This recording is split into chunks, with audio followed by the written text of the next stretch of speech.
জর্ডানে মার্কিন সামরিক ঘাঁটিতে গেল শুক্রবারের হামলায় নিখোঁজ থাকা আরও এক সেনা সদস্যকে মৃত বলে ধারণা করছে যুক্তরাষ্ট্রের প্রতিরক্ষা দপ্তর পেন্টাগন। এর ফলে যুদ্ধ শুরুর পর থেকে নিহত মার্কিন সেনা সদস্যের সংখ্যা বেড়ে দাঁড়ালো 18 জনে।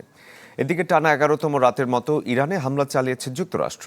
ইরানের রাষ্ট্রীয় গণমাধ্যমের দাবি, বুশের, তাবরিজ ও চাবার শহর সহ কুর্দিস্তান ও ইলাম প্রদেশে বিস্ফোরণের ঘটনা ঘটেছে।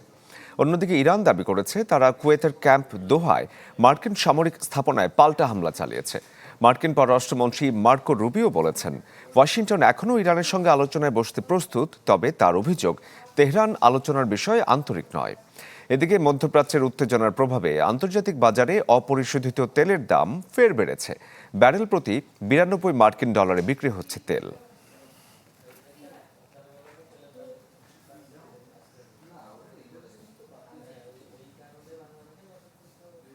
বাংলা কিউআর যেখানে নগদ পেমেন্ট সেখানে। সারা দেশে 10 লাখেরও বেশি মার্চেন্টে নগদে পেমেন্ট করুন খুব সহজে।